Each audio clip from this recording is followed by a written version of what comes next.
Hey, and welcome to the Behavioral Business Blueprint, where we dive into the world of behavioral health entrepreneurship. We have a real business strategist on this episode. I have personally used this person's services multiple times and reached out to them till this day for business advice. This person has successfully exited multiple ABA practices and now is taking a step into the tech world to help health companies by starting something called ABA Engine, which we'll dive into in this interview. Ladies and gentlemen, welcome Erica Kinnebrew. Thank you so much for having me, Arthur. I'm excited about this one. I talk to you all the time, and it's usually just for personal stuff, but I want to help other people, so I'm going to try not to be too selfish and ask the questions everybody wants to know. But my first question that I always ask everybody that comes on, because I know they're so busy, when do you sleep? Oh gosh, that's funny. What a first question to start with. Actually, I'll say early in my journey, I definitely deprioritized sleep. So I allowed pretty much anything and everything to come before sleep. And it really did burn me out. It impacted my health. It impacted physical and mental health, obviously relationships. So nowadays, over a decade in, I do protect my sleep. So I do go to bed unless I have some project I have to get finished, but it's not the norm. I am in bed between 10 and 11.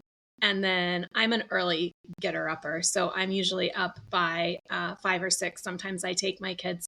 My kids are homeschooled and we live on the east coast of Florida. And so my favorite days are when we go see the sunrise on the beach. So Now that sounds like fun. I need to do the same thing because I'm not too far from the yeah, beach. you're not far from the same coast. No, I'm not. I need to take more advantage. I guess because I live here, just don't take advantage of it. So you've started and you sold it 3 or 4 ABA businesses. Three ABA Okay. companies. I did have a back office company, but that ended up merged in a deal before I really built it into anything. So I don't know that that one counts. I had it set up. We had one client, and it was you. It was also providing services for my 3 companies. I don't know. That I doesn't mean, really count as a company. most people start, 1, maybe 2 companies, but you've done it 3 times. Has it gotten easier? Like once you've done it the first time, it's just easy to jump back into it because I know credential with insurance is Hmm. probably the biggest headache of anything. It's gotten easier just from the standpoint of it's no longer an unknown. So I know the hurdles I'm going to face. I can put some things in place to mitigate them. Um, but our field in general has been evolving and changing pretty fast. So, from that standpoint, there are still new things that you have to adjust for and account for. I remember way back in 2009 when I first came into the field, there wasn't commercial coverage for the services we provide. So I I don't know if that's the right word, ride the wave of insurance trying to figure out how to implement and then manage our services. And so making sure we're in compliance and what do session notes need to look like and what do treatment plans need to look like. And, um, I think I'm thankful that we worked with TRICARE because TRICARE kind of was ahead of the game. Even though they didn't do everything perfectly, they had already started putting expectations in place. And so we were able to apply those. And then just also some things that I knew were important in general. My sister's a doctor. So talking to her about what does documentation look like for her and kind of pulling in some of that knowledge into what we were doing. So we did make sure early that we were in compliance, at least to the best that we could be without really, before the payers really had started kind of saying, this is what it needs to look like.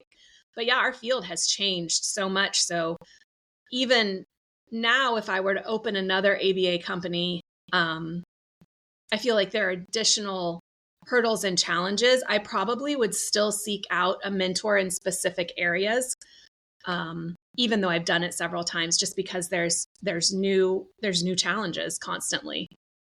Well, I'm glad to hear that. Even though you've done it 3 times, you said you would still reach out to somebody else. Because I truly do believe mentorship is important.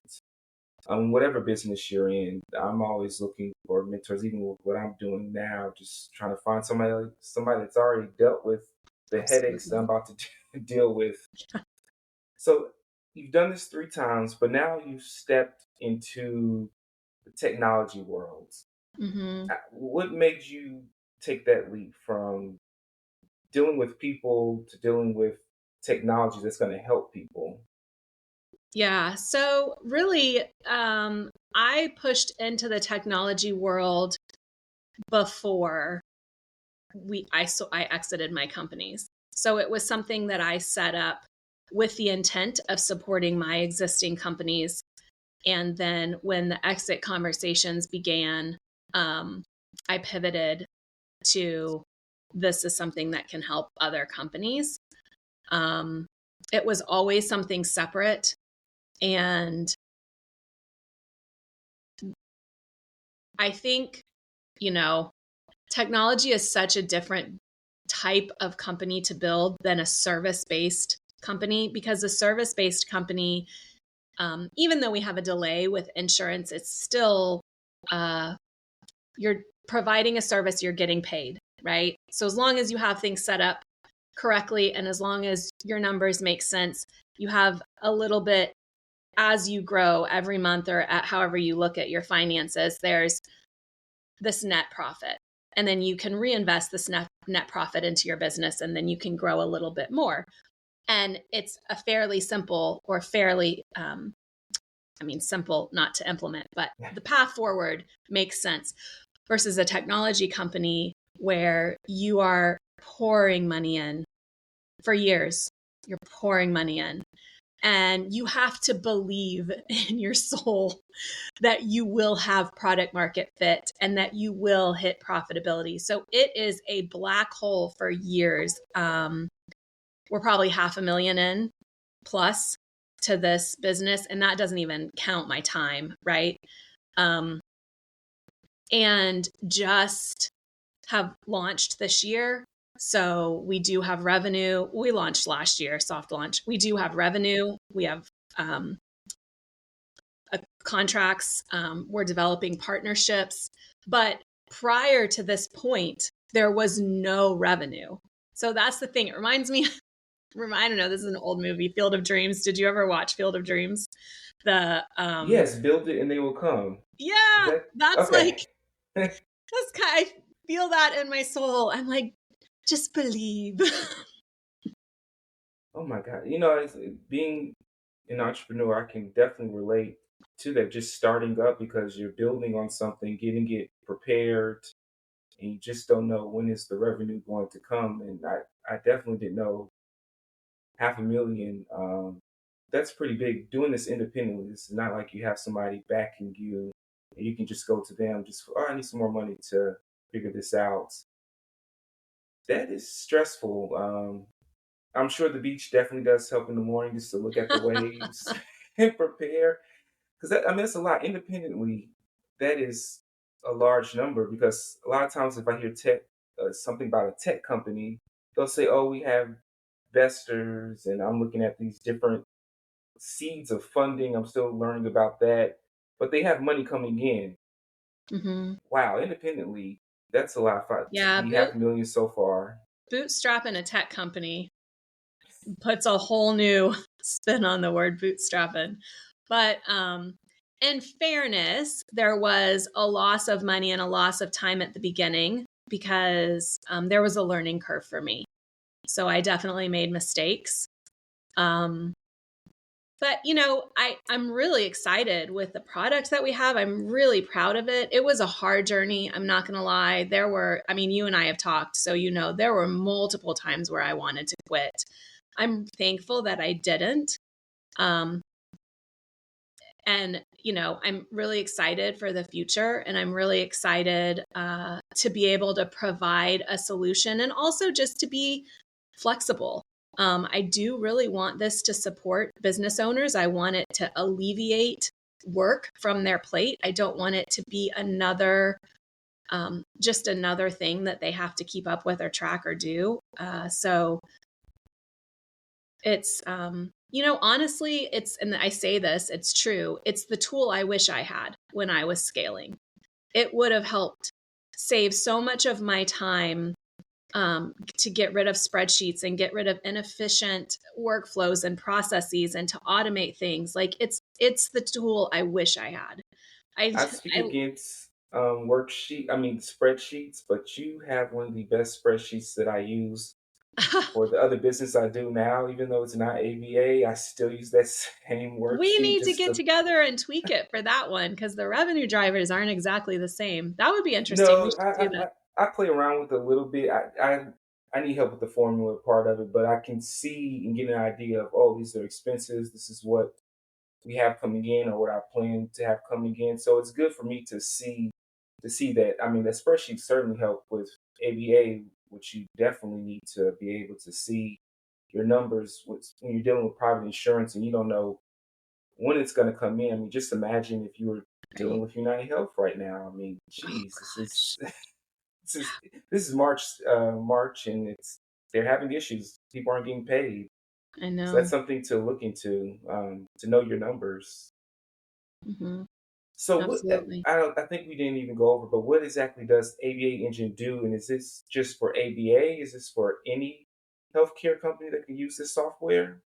Yeah, that's a great question. So the focus started out on ABA, but it's flexible enough and customizable enough from a business standpoint that it could really be used for any therapy, OT, speech, SLP, um, speech is SLP, PT. Okay.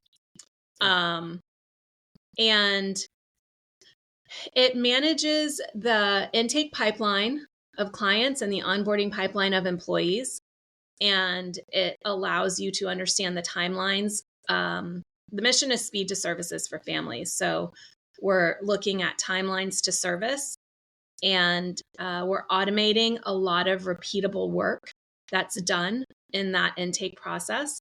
It's also map based and it's a scheduling platform. We have a full communication platform. So we actually have three platforms: an admin platform, an employee platform, and a parent platform.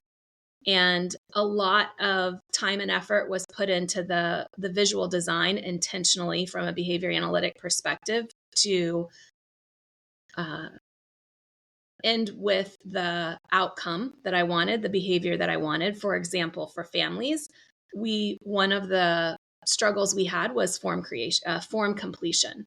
So through the intake process, getting the families to get the forms completed in a timely fashion. So, and this is just one example, but just use the science that I know to apply to the design of the platform in order to have a more smooth process. So there's a lot of intentionality that went into the design of it.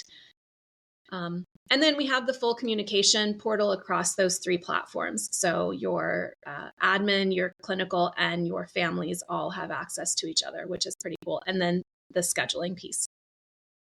I can imagine a lot of people hopefully will be calling after this episode to reach out to you to Yeah, just to demo this. I'll give you my demo link. That would be incredible, and I would love to chat with anyone and show them the platform.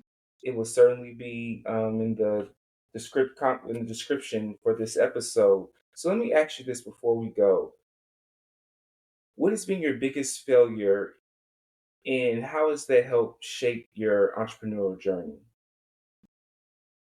My biggest, gosh, I think I've had so many failures. I'll tell you one thing. I don't really get hung up on failures because I'm not afraid of them.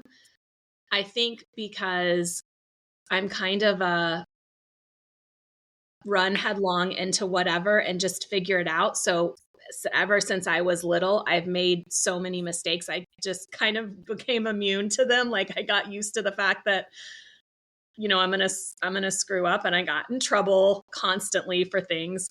Um I think, you know,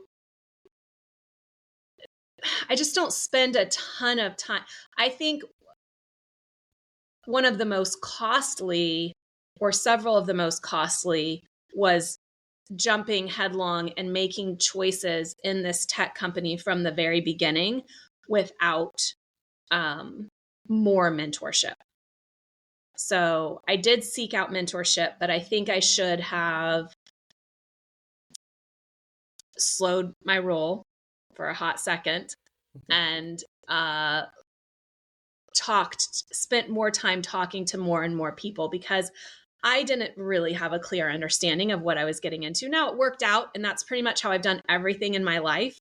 But I could have saved myself a lot of stress, a lot of time, and a lot of money if I had done that. You know, I think the same is true with anything you do, selling your companies. I highly recommend that you talk to multiple people if you're interested in an exit. There are consultants in our space. I work with businesses if they're interested in an exit, but there are also other consultants in our space, and I'd be happy to talk with anyone or refer them to some other colleagues that do that as well. I wish I had spent more time talking to people. I think that it's funny because I just posted this on LinkedIn today. There's such a difference between like knowing something knowledge wise and then procedurally going through the experience. And the learning is just crazy. I think you can shortcut the procedural if you have more conversations with people who did go through the procedural part of it, and it's not just book knowledge. So I would say before you kind of hit that place where you're going to do something brand new, to try to leverage other people's experience as much as you can. And I think that's somewhere that I am a little weak in my personality. So I've been trying to be more cognizant of that and intentionally seek people out. I'm part of a Practical Founders tech group, which has been insanely helpful for me, just from the standpoint of this mentality of we're all building tech and we're all bootstrapping it. And to have that community around me has been helpful. So, yeah, Well, I think. for sure mentorship is important. Just hearing your story, because I do some stuff but not everything. If people want to reach out to you, how can they find you? So ABA Engine is just abaengine.com. And my email is Erica, ERICA, at abaengine.com.